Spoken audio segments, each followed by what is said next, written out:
Halo semuanya, balik lagi di channel gue, Cande Vlog. Nah, kali ini kita bakal ngobrolin yang masih seputar pendidikan dulu ya, guys. Nah, jadi nanti setelah ini baru kita ngomongin masalah kerjaan yang ada di Poland. Jadi sekarang ini sebenarnya gue mau buat yang masalah kerjaan, tapi karena orang-orang itu lagi pada sibuk kerjaannya, jadi waktunya lagi agak susah. Jadi ya sekarang anak-anak yang masih longgar sedikit yang masih bisa diajak wawancara. Dan kali ini masih sekitar pendidikan, bagaimana sekolah di Polandia, tapi topiknya kali ini karena yang sebelum-sebelumnya itu studi di Polandia itu pakai beasiswa. Nah, ada juga ternyata di Polandia itu yang studi pakai biaya sendiri kan. Wah, mantap juga kan, biaya sendiri, sekolah di Eropa dengan biaya sendiri. Nah, untuk lebih lanjutnya kita langsung ngobrol aja. Sebelumnya kita perkenalan dulu. Siapa namanya? Nama saya Hairul Arif Junullah, asal dari Bekasi tapi asal asli dari Makassar. Tinggal di Bekasi. Lahirnya di mana? Lahir di Makassar. Lahir di Makassar, umur berapa pindah ke Bekasi? Kenapa tuh Bekasi? Planet lain. Karena Bekasi kayak katanya panas, udah jalan susah. Memang panas, tapi karena orang tua dulu kerja di Jakarta, jadi Bekasi itu iya. cukup relatif dekat sama Jakarta dan pindah dari tahun 2001. Kerjanya tapi bokap di Jakarta ya? Jakarta Timur, ya perbatasan lah. Jakarta Coret kalau orang-orang bilangnya. Oke, Jakarta Coret ya. Jadi umur berapa lo pindah? Berapa umur 6 tahun kalau nggak salah. Oh, dari kecil lah ya? Ya, masuk SD pokoknya udah di Bekasi. Oh, SD udah di Bekasi. Baiklah, jadi warga Bekasi ini adalah salah satu wargamu ya, yang kali ini. Oke, sekarang di sini studi atau kerja atau dua-duanya? Dua-duanya, awalnya study tapi karena namanya hidup di Eropa nggak bisa, harus mandiri, jadi ya sekalian aja cari kerja gitu kan, dan kebutuhan ekonomi juga sih ya, karena bener-bener biaya mandiri buat support diri sendiri ya, mau nggak mau ya kerja. Jadi katanya denger nih lo kayak study di sini pakai biaya sendiri, itu betul nggak sih? Iya bener, sebenarnya biaya sendiri tapi nggak seperti orang pikir gitu kayak wah ini orang tajir pasti, nggak juga, karena di sini tuh bisa dibilang biaya pendidikan itu disubsidi pemerintah, jadi ya gue bisa bilang gue biaya sendiri, tapi mungkin harganya seperti kayak lu dapat subsidi atau dapat beasiswa tapi 50% atau 80% gitu sih. Jadi lu dapat subsidi juga berarti ya? Dapat subsidi. Jadi nggak full kayak tuition. Iya, jadi biarpun bayar istilah mungkin dibilang bayar full, tapi kalau dihitung semuanya ini masih subsidi gitu loh. Diskon lah ya istilahnya. Iya, misalnya mungkin kalau di rata-rata buat S2 gitu kan sekitar 100 juta ke atas gitu. Gue cuma bayar nggak nyampe lah, dapet lah 100 juta per apa tuh? sampai lulus gitu, rata-rata kan misalnya. Nah, gue cuma bayar paling seharga motor Ninja lah, Ninja 250 cc. Tapi dicicil gitu. Setiap semester maksudnya. Tapi dicicil per semester ya. Iya. Wow, motor Ninja berapa sih harganya? Oke, jadi kita start dulu. Lu pertama kali kenapa lu akhirnya kalau lu kan bakal beasiswa nggak ada beasiswa nih, dan kenapa lu akhirnya kok memilih untuk studi di Polandia, nggak di negara lain? Sebenarnya lebih ke ini sih, kayak gue dulu waktu kecil tuh penasaran sama orang-orang kok setiap foto kok di Eropa tuh mereka merasa wah gitu ya. Ternyata emang mungkin dalam satu sisi wah gitu ya. Pas gue SMA tuh gue bermimpi, waktu itu inget tahun 2013 tuh gue punya ikrar sama diri gue sendiri. Gue nggak mau tahu. Waktu itu gue nonton film ini 99 Cahaya di Negara Eropa kan. Karena gue jabarin tuh dari 2013 99 bulan lagi itu kapan gitu kan. Ternyata hitungannya 2020. Nah, mulai dari saat situ gue termotivasi buat cari cara buat kuliah di Eropa tuh gimana caranya. Tapi sering berjalan waktu gue kuliah di kampus yang ya mungkin akreditasinya masih masih diragukan gitu kan. Yang S1 S2 nih? S1. Okay. Swasta waktu itu. Apalagi swasta kan. Terus gue merasa diri gue tuh mampu gitu kan. Akhirnya karena dosen gue juga dari luar semua. Terus gue merasa mungkin gak sih kalau orang Eropa tuh lebih menghargai orang dibanding istilahnya alma mater gitu kan. Soalnya gue daftar juga kuliah di tempat di Indo. Setiap gue ngisi formulir itu pasti ada pilihan universitas. Gue harus ngisi tuh pasti pilihan gue tuh lainnya. Dan gue ngisi nama gue sendiri. Iya, nama kampus gue sendiri. Gak ada listnya kan? Iya, karena masih baru kan, gak ada akreditasinya. Akhirnya gue coba googling Eropa tuh seperti apa sih. Akhirnya gue buka kira-kira gue bikin list tuh sekitar 100 universitas yang bisa gue daftar. Itu tuh satu Eropa tuh gue googling semua, bikin Excelnya. Terus pelan-pelan disortir yang sesuai sama jurusan gue, karena jurusan gue kan manajemen bisnis, entrepreneurship gitu-gitu. Terus gue cari yang memenuhi syarat gitu buat guanya dan sesuai ekspektasi gua. Oke. Dan Polandia itu termasuk negara yang gue bisa bilang friendly dalam arti biaya hidupnya murah, terus biaya kuliahnya murah juga, dan untuk untuk budaya itu culture itu nggak terlalu seliar di Eropa bagian barat. Kalau di kayak daerah-daerah pertengahan gitu kan kayak Ceko, terus Slovakia, Poland itu kan termasuk masih dia Western juga, tapi Eastern cultural itu masih dapat juga, masih ada kayak bisa dibilang Slavic country gitu kan. Iya. Nah, kemudian gue dapet itu di Slovakia, di Cekoslovakia, Slovenia, terus Poland sama Estonia. Oke, jadi pertama lu terinspirasi karena waktu itu lu pengen kayak nonton film 99 Cahaya di Langit Eropa. Iya, gara film itu lu terinspirasi untuk kuliah di Eropa kan pada saat itu. Terus lu bikin list nih, kan, negara-negara yang lu bakal mau daftar gitu kan. Yang bisa lu daftar karena lu merasa bahwa lu kuliah di kampus yang swasta kan, dari kampus swasta dan terhitung baru, guys. Jadi bukan dari kampus yang besar yang sudah punya nama. Jadi dia ini berasal dari kampus swasta yang baru gitu. Nah, terus lu bikin listnya. Gua angkatan pertama di kampus lu itu. Oke. Angkatan pertama, jadi baru banget gitu kan. Nah, terus lu carilah kampus-kampus di Eropa yang mungkin bisa lu daftar gitu kan dengan ijazah lu itu. Lu buat negara mana aja? Hampir semua negara sih. Semua negara di Eropa kecuali Swiss. Kecuali Swiss, kenapa tuh? Mahal ya? Mahal banget ya sih emang. Terus lu bikin listnya gitu, salah satunya adalah Poland kan? Iya, Poland. Dan akhirnya lu daftar ke negara mana aja setelah lu bikin list? Lu daftar kan? Pertama ke Prancis. Awalnya karena gue suka banget sama Prancis kan, gue belajar bahasa Prancis juga. Prancis, terus yang di barat tuh cuma Prancis aja. Karena yang di barat cuma Prancis. Karena yang paling reasonable harga semuanya segala macam itu masih di Prancis. Kalau di Jerman, di Jerman tuh udah mungkin ada satu kota di Aachen, tapi kan bukan jurusan gue, itu kota teknik gitu kan. Di Belanda udah mahal. Belgia juga lumayan mahal. Akhirnya sisir-sisir ternyata negara Eropa sebelah timur yang pertengahan ke timur itu yang murah-murah. Yang murah-murah. Jadi kayak pelan-pelan tuh gue bikin list gitu kan, list kayak negara gitu, semua negara tuh gue coret satu-satu karena gue gak bisa daftar. Karena biaya gitu kan. Karena biaya kan. Sama kadang juga tuh ada yang kita harus bayar tuition fee, registration fee. Biasa pendaftarannya. Dan itu 100 euro kan. Kalau misalnya ada jaminan, ada jaminan gue bisa daftar keterima gitu kan, gue nggak apa-apa bayar 500 juga. Kan belum tentu. Iya, di Iceland juga gitu sebenarnya. Di Iceland tuh kita bisa kuliah gratis, tapi setengah mati masuknya, dan biaya pendaftaran itu sekitar 500 sampai 700 euro. Pendaftarannya 500 sampai tapi kuliahnya gratis. Oke. Cuma masalahnya kan mahal juga ya. Iya, makanya gue terima ya kan. Dia kalau misalnya ada jaminan gue keterima ya mungkin gue ke Iceland walaupun ya dingin banget kali ya. Terus. Nah, akhirnya di ke Poland itu karena dilihat dari biaya hidupnya terus dia top university juga masuk ke beberapa gitu kan. Terus dan rekomendasi buat buat biaya hidup dan daily life-nya tuh di sana di Poland tuh lumayan enak lah, affordable lah, bisa bisa dibilang kayak di Jakarta sih. Nggak terlalu beda kan dengan di Jakarta ya. Nah, kan udah bikin lu list nih, kan lu akhirnya list yang ada itu lu ke negara-negara di Eropa bagian timur, karena kan lu bilang bahwa negara Eropa bagian timur tuh biasanya biaya hidupnya lebih rendah gitu kan, dan biaya pendidikannya gitu. Nah, selain Polandia, negara mana yang di Eropa Timur yang lu daftar? Di Slovenia masih tengah sih. Slovenia daftar, Slovakia juga, sama Estonia. Jadi 4 ya? Ya, tapi gue gue cuma sampai di tahap ketika gue sortir dulu yang paling murah biaya pendaftaran itu di mana. Oke. Dan mereka kan punya deadline-nya masing-masing kan. Kayak yang paling awal tuh Poland. Jadi kayak gue waktu itu gue kerja, terus gaji gue separuh gue pakai buat daftar kuliah. Jadi nggak semuanya gue bayar plek langsung, misalnya berapa kampus dikali 100 euro gitu nggak. Jadi kayak mungkin waktu itu gue bulan Januari gue daftar ke Prancis misalnya. Udah hangus lah uangnya kan. Terus fail juga karena waktu itu ada kendala di telat ngumpulin berkas, jadi fail.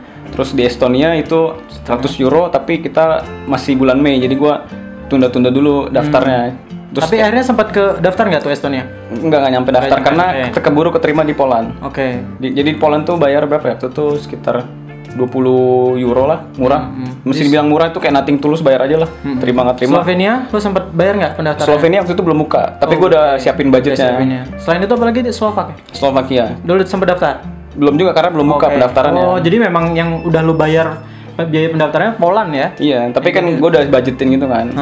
Jadi memang udah lu siapin ya, kayak karena emang niat sih kalau si Arif yang gue lihat nih ya. Jadi dia memang kayak kerja, jadi uangnya untuk pendaftaran itu dia tabung kan untuk untuk biaya pendaftaran itu. Terus dia ini lu bagi ya, istilahnya nanti ini bakal buka misalkan lu Perancis dulu, duit ketabungan lu untuk bayar ke Perancis ya. Habis itu nanti selanjutnya yang buka deadline-nya, jadi deadline-nya juga pengaruh kan, deadline Poland seharusnya lu bayar gitu. Terus ternyata ketika lu daftar Poland dan lu keterima ya. Iya, keterima sebelum yang lain-lainnya buka. Sebelum yang lainnya sempat kedaftar ya, belum karena deadline-nya juga belum buka ya. Dari situlah lu akhirnya study di Poland ini ya. Iya. Oke, next. Nah, lu study di sini jurusan apa nih? Gua ambilnya S1 lu jurusan apa dulu tadi? Bisnis administrasi. S1 lu bisnis administrasi, terus S2-nya? S2-nya ambilnya business and finance. Masih linear nggak sih? Masih linear, sama ya?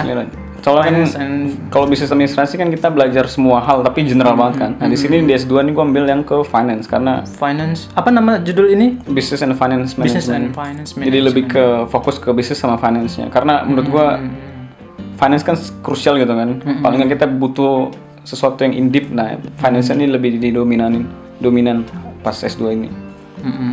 Lu kenapa akhirnya memilih finance and business ini? Karena yang pertama itu emang cuma itu jurusannya. Cuma itu jurusan. Maksudnya di UYOT itu di tempat kampus gua di UYOT, Jagiellonian itu cuma buka business and finance. Sisanya pakai Polsku, pakai bahasa Polandia. Yang jadi, internasional cuma dibuka 2. Apa aja? Business and management. Business and finance sama business and tourism apa gitu. Kan gua gak nyambung juga orang Indo promonya Eropa. Jadi memang jurusan itu yang in English ya istilahnya. Yang istilahnya masih ada hubungannya dengan S1 lo ya. Akhirnya lo mendaftar itu ya. Ada alasan lain nggak kenapa? Sama kan gue dulu tes skripsi gue juga tentang bank syariah kan. Jadi gue pengen lebih ke lihat sebenarnya finance itu di mata Eropa tuh, orang Eropa tuh sebenarnya kayak apa sih? Walaupun sebenarnya sama aja sih, cuma dalam aplikasi ternyata yang membedakan sama yang Indonesia tuh mereka nggak punya syariah. Kalau Indonesia punya bank syariahnya. Jadi gue lebih ke mungkin karena gue muslim juga, jadi gue mempelajari ini loh perspektif, mungkin bisa dibilang perspektif finance dari sisi kapitalis misalnya, atau dari sisi sosialis. Nah, nanti dengan ilmu gue yang belajar lagi, nanti gue ambil kuliah lagi, tapi lebih ke syariahnya. Jadi finance gue harus dalamin dulu dong paling nggak satu aspek, dan nanti gue tinggal cari di sini loh yang harus dibenerin, apa yang bisa kita sesuaiin sama syariah gimana gitu. Oke, jadi lu ngomongin sekarang lebih fokusnya ke ekonomi syariahnya ya? Iya. Oke. Lu ngambil jurusan ekonomi business management ya, istilahnya. Nah, lu S1-nya administrasi dan lu S2-nya ini lebih ke konsentrasi ke ekonomi syariah. Lu S1-nya juga finance. Business finance. Yeah. S2-nya. Lu S1-nya skripsinya tentang apa tuh? Bank syariah aja sih, lebih kayak bank syariah. Ya, secara umum kinerja bank syariah buat pasar orang Indonesia misalnya. Yang kedua ini lebih apa? Bisnis. Kalau tesis gue sekarang lebih ke ini sih, ekosistem. Ekosistem bisnis. Ya, ekosistem bisnis. Jadi mungkin nggak linear tapi tapi general. Maksudnya kan karena ekosistem kan setiap bisnis sekarang ada ekosistemnya sendiri kan. Keuangan ada ekosistemnya. Malah yang kecil-kecil itu UKM juga mereka punya ekosistem, dan menurut gue di Indonesia tuh yang kurang adalah pemberdayaan ekosistem sendiri kan. Kayak UKM masih setengah mati mereka buat tap in ke market yang lebih luas gitu, dan ekosistem ini mereka mencakup semuanya. Dan di Indonesia tuh masih dikit isu-isu yang membahas tentang ekosistem, paling dari ITB. So far selama penelitian gue cuma dari ITB aja, jadi kayak gue pengen fokus dari itu ya, dari ITB itu ya lo ngambil? Enggak juga sih, maksudnya ternyata di ITB juga ada yang bahas gitu loh. Gue keren di Indo tuh baru dapat sektor private aja kayak Gojek. Terus saya nggak boleh sebut brand ya? Boleh aja. Boleh. Kayak misalnya brand terus kayak Apple kan mereka punya ekosistem. Nah, dan rata-rata dan trennya mungkin masih sekitar 20 tahun sih. Jadi ya mungkin dari sini gue bisa belajar buat nanti balik ke Indo tuh bisa berguna lah gue jadi orang. Siap lah pokoknya, bakal berguna insyaallah. Nah, ini lo kuliahnya di mana nih S2-nya? S2 di Jagiellonian University. Jadi di kuliah di Jagiellonian University, jurusannya itu adalah Business and Finance. Terus lo dari sekian banyak kampus di Poland, kenapa lo akhirnya memilih Jagiellonian untuk didaftarkan? Karena mungkin pertama reputasi dulu sih kayaknya. Karena Jagiellonian ini kampus negeri ya. Iya negeri. Terus kayak gue tuh penasaran karena bisa nggak sih apa dulu gue tuh pesimis gitu nih kampus nomor 20 kali ya yang bakal terima gue. Ternyata Jagiellonian kan yang termasuk top 3-nya masih nerima juga gitu loh. Gue dari kampus swasta top 3 di Poland. Di Poland. Benar. Jadi kan daripada masa iya sih karena gue mungkin lihatnya ya gue daftar ke ITB tuh gue susah. Terus gue pernah sempet daftar cuma karena biayanya kemahalan kan.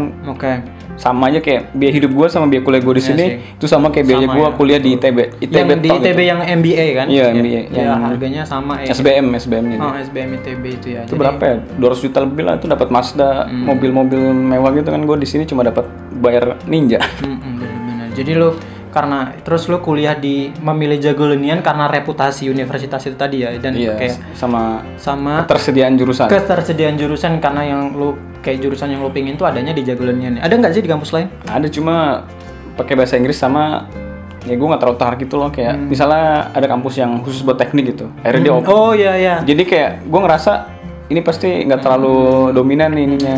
Oke. Akhirnya lu memutuskan. Jadi kalau kampus lain tuh kan ada yang finance management business gitu tapi di kampus teknik kan ya. Kalau nggak salah lu pernah bilang kayak lu bakal sebenarnya lu ada 2 pilihan kalau nggak salah kan. Dulu di AGH kan, AGH University, tapi AGH itu sebenarnya lebih spesifik ke engineering kan biasanya. Tapi ada sekolah business manajemennya di situ. Tapi lu merasa lebih cocok di Jagiellonian ya. Akhirnya lu daftarlah di situ ya karena reputasi juga kayaknya secara ranking umum universitas kayaknya Jagiellonian emang lebih baik sih. Sama ini juga sih kemarin tuh berkasnya ribet banget. Yang di AGH? Ya AGH kayak harus surat keterangan sehat lah, terus surat. Wah itu udah kayak sebelum COVID itu udah setengah mati apalagi. Iya makanya itu udah kayak ini lebih persyaratan COVID. Jadi kalau di Jagiellonian lebih simple ya? Ya simple cuma.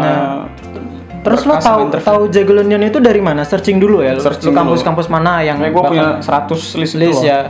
Kan lo udah dapat negaranya nih kayaknya lo di Poland. Nah, terus lo searching lagi kampusnya. Terus Jagiellonian masuk ke Jagiellonian dan AGH. Terus lo pilih lagi jurusannya ternyata lo better di AGH. Di Jagiellonian gitu karena kayak AGH lebih ribet ya urusan administrasi untuk daftarnya. Jadi kalau di Jagiellonian di kampus lo ini gimana tuh pertamanya? Daftar online cuma lebih ke online, kita submit berkas semuanya, translate ke bahasa Inggris sih. Dan di AGH tuh harus pakai Polsku, harus pakai bahasa Polis. Dan itu ongkosnya mahal banget karena kita nggak punya di Indo tuh cuma terbatas lah, nggak bisa 60.000 translate. Jadi normal ya sebenarnya kayak pendaftaran lu daftar di kampus lah ya kayak online terus berkas-berkas ada interview juga, ada interview ya. Interview berapa kali? Sekali aja ya. Tapi coba ditanya ke ini sih, mungkin bedanya interview tuh kayak kita ngirim ini motivation letter. Jadi kan interview tuh versi motivation letter yang oral kan, gitu. Dan lu itu lewat video call ya? Ya lewat Skype. Artinya lo di Indonesia kan? Iya itu di Indo. Seleksinya, lo nggak harus datang ke sini kan? Jadi kalau buat kalian yang kayak pengen sekolah, jadi lu nanti kalau ada interview, seleksi tesnya itu bisa lewat Skype, jadi nggak perlu datang ke Poland dulu. Ribet lah. Oke, pertanyaan selanjutnya. Ini lu udah semester berapa nih? Lagi nyusun tesis. Lagi nyusun tesis. Jadi udah berapa? 3 atau 4 semester sebenarnya? 4 semester ya. Gimana? Setelah menjalani 4 semester menurut lu susah nggak nih? Sebenarnya gampang sih kalau misalnya kita bicara secara general. Master itu kan cuma penguatan dari apa yang kita pelajarin pas di S1. Dan gue ngerasa apa yang gue kerjain di sini tuh gampang semua sih. Gampang ya? Menurut gue gampang karena dulu gue pas S1 kan beasiswa, jadi gue dituntut buat belajar banyak gitu kan. Makanya itu gue beasiswa juga, karena beasiswa makanya gue jadi angkatan pertama. Jadi gue bodo amat lah, yang penting gue gratis kuliah. Jadi kayak angkatan pertama yang di Jagiellonian juga ya? Jagiellonian angkatan pertama kan. Makanya bisa dapet itu juga karena ada subsidi. Ada reduction fee, tuition fee-nya, jadi lo ya kebetulan lah dapat. Nah habis itu nih. Ini kan lu udah dapat nih ya kampusnya, lu daftar di Jagiellonian, keterima, dapat LOE kan istilahnya. Selanjutnya kan lu bikin visa kan? Iya. Nah visa itu kan biasanya kalau di Poland tuh butuh namanya kayak uang jaminan gitu nggak sih? Iya kan? Selama setahun ya, biaya hidup untuk selama setahun. Iya. Bener kan? Nah itu berapa sih perhitungannya? Kalau dulu tuh perhitungan tuh sekitar berapa ya? Kalau pokoknya hitungan total tuh sekitar 7.000 euro. 7.000 euro selama setahun? Setahun. Oke. Dan itu kayak jaminan buat kayak ini loh gue punya duit loh buat bayar kuliah. Tapi itu cuman kayak menunjukkan kalau misalkan di negara lain kayak misalnya contoh di Jerman dia kan harus kayak punya apa sih blog account gitu, jadi nggak bisa diambil. Kalau di Poland nggak usah ya? Nggak perlu. Jadi kayak cuma nunjukin account bank bahwa kita punya uang segini, habis itu udah that's all gitu ya. Iya. Dan itu pun kayak 7.000 ya. 7.000, tapi sebenarnya itu bisa apa ya? Bukan diakalin tapi ada alternatifnya gitu kan. Misalnya kita punya orang tua, orang tua kita pasti punya duit dong. Misalnya mungkin nggak semua orang tua, tapi paling nggak kita bisa pinjem. Mah waktu itu kasus gue gitu sih, mah pinjem duit dong buat numpang di ATM aja buat nunjukin kalau punya duit gitu kan. Walaupun sebenarnya pas ini langsung cari kerja karena butuh duit gitu. Jadi balikin semua sih. Salah satu triknya adalah seperti itu ya. Jadi kayak misalkan kita udah dapat visa studentnya, kita tinggal berangkat kan, istilahnya tinggal mikirin istilahnya untuk jaga-jaga biaya semester. Biaya semester berapa sih semesternya? Semesternya sekitar 1.000 euro. Satu semester 1.000 euro. Nah, ketika lo udah bayar, kan harus bayar dulu nggak sih dapat LO itu? Ya, enggak juga, karena balik lagi sih ke perjanjian kita, jadi nego-negonya sama kampus. Kayak, jadi lo nggak harus bayar dulu nih? Iya, malah gue akhir-akhir itu gue cicil. Kayak bayar cicilan motor aja, bayar bisa dicicil. Iya, 3 juta sampai kan karena kursnya 1.000 euro itu kan sekitar 15 ribuan. 15 ribu udah bagi 4 bulan aja. Berarti berarti 15 juta ya? 15 juta ya, cicilnya 3 juta. Bayar setiap bulan 3 juta kan total 15 juta juga kan hitungannya. Jadi di Jagolan itu per semester cuma 15 juta kan, murah dulu itu. Sekarang udah berapa nih? Sekarang udah mulai naik sih, kayak berapa ya? 1.500. Pokoknya kayaknya iya deh 1.500. Tambah 50% ya kan 1.500 euro. Berarti sekitar berapa tuh? Ya 20 juta lebih lah. Tapi masih bisa dibilang lebih murah dari ITB sih. Iya, kalau MBA yang di SBM ITB ya lebih murah ya. Jadi kalau misalkan lu punya duit segitu nih per semester, cara mengatasinya itu tadi ya, Rip ya. Jadi kayak lu misalnya udah dapet visa, lu datang ke sini tuh lu bayar study, terus lu cari kerjaan ya. Kalau misalkan supaya survive gitu. Gue merasa cari kerja di sini tuh gampang loh, maksudnya. Gampang ya. Nggak apa ya. Kalau di Indonesia mungkin agak gampang, susah kan jadi buat nyari kerja gitu. Tapi di sini tuh karena marketnya lagi berkembang juga, jadi udah umum lah orang kuliah sambil kerja gitu di sini. Udah umum banget ya. Iya. Nah sekarang kita ngomongin tadi kita udah dapet visa, udah berangkat kan, udah study gitu kan. Nah sekarang ngomongin masalah kerjanya nih. Lu udah kerja apa aja selama ini gitu? Kerja pertama kali itu kerja apa sih lu? Kerja pertama kali sih di Poland. Di Poland sebenarnya sih dulu freelance kan, cuma freelance di Indonesia ya? Iya freelance di Indonesia, cuma karena apa ya udah nggak fokus gitu kan, karena beda jam juga, terus deadline-nya pusing deh setengah mati. Jadi udahlah cari kerja akhirnya dari sini mengandalkan yang di sini. Itu kerja di perusahaan konten, tapi dia marketnya di Indonesia. Iya, jadi kayak e-commerce gitu ya guys. Iya, kayak ya bisa dibilang website tapi khusus buat di Indonesia marketnya. Kebetulan itu ya. Iya, mereka butuh Indonesian speaker. Jadi kan gue merasa bisa bahasa Indonesia lah, jadi gue daftar. Iya. Dia butuh ini ya, native Indonesia ya. Iya. Dan akhirnya lu dapat kerjaan di situ ya. Itu kerjaan pertama ini. Kerjaan pertama sih. Dan terakhir ya. Sampai sekarang masih kerja itu. Sampai sekarang masih kerja karena lebih ke apa ya? Gue mau kelarin kuliah dulu, baru kuliah selesai, baru cari kerjaan yang lebih yang sesuai bidang. Iya bagus. Oke, jadi lu beruntung dapat satu kerjaan yang istilahnya akhirnya sampai sekarang masih bertahan gitu ya. Sebenarnya kalau misalnya nggak dapat kerjaan itu lu bisa kerja part time ya nggak sih? Karena kan kita ada student lain yang pakai biaya mandiri terus dia kerja kayak misalnya di restoran atau apa gitu, kayak apa aja bisa dilakuin sebenarnya gitu. Yang penting lu mau kerja, mau usaha gitu. Karena kalau memang lu punya banyak duit misalnya orang tua lu memang udah kaya raya sih gak masalah ya kagak kerja, tapi kalau misalkan lu memang mau struggle berusaha gitu untuk survive ya lu bisa kerja apa aja sih sebenarnya.